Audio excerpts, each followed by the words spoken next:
Let's focus a little now as we close on the how to stop South Africa losing its way portion of your book, because while you in detail describe some of what's really going wrong in our country, you offer up recommendations specifically towards the end of your book. And I certainly, having read your book and gotten to the end, don't feel that you are in a position where you are depressed and see that there is no light at the end of the tunnel for our country. By no means do you feel that way. No, I don't feel that way. I feel that we are at a point when we need to do the things that will turn us around. So there are several things. For me, the first thing is the institutions need to be respected. So why is it, if you walk out of here and say to young people, for example, who's your hero in the South African political firmament? They'll say, Thuli Madonsela, she's amazing, she's incredible. I've seen her at public events where she is mobbed by young people who say, oh, can I have a selfie? She's a rock star. And why? Because people say there's integrity. There is an institution that actually stands up for Mr. Malala, Mrs. Malala, Kid Malala, ordinary people out there, and they identify with that. Let's infuse what is other public protector?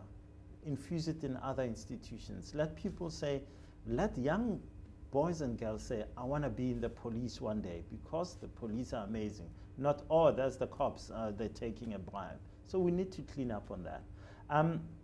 The second thing, my greatest concern if we have a discussion about this book is to talk about youth unemployment and unemployment in general. We have 8.7 million people today, as you and I sit here and speak, who do not have a job. We have 3 million young people between 20 and 24 who do not have a job.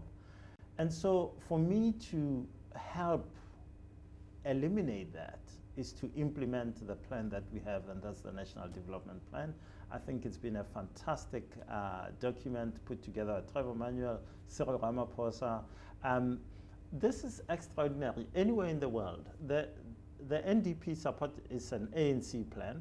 It's supported by the DA, the biggest opposition. It's supported by AZAPO, the PAC, the Vryheids Front Plus, every party except the EFF. So 93% of the South African Parliament supports the National Development Plan. Why isn't it being implemented? In fact, interestingly, in Parliament, we hear calls from opposition parties trying to hold the ANC accountable to that policy of theirs. Its own plan. Yes, Anywhere else in the world, people would be saying, I hate your plan, don't do it. And, you know, whoever, whether it's David Cameron or it's Robert Mugabe or, you know, whoever, anywhere in the world, the leader of the ruling party would be forcing their way to implement their plan. Here people say, go, go, go, and we're not doing it. So one of the things about that plan is that at the heart of it is, you know, you've got Table Mountain, you've got all these things, attract tourists to South Africa using these things. What do? We enact and implement visa regulations that wipe away Chinese tourism. So we seem to have a plan, but we do other things that hold it back. And I think that's hugely problematic, and we need to do something about those kinds of things. So those, for me, are two of the beginnings of what we could do to just lift the mood, turn the economy around, and start giving young people, the millions of unemployed young people out there, the hope and opportunity that they need.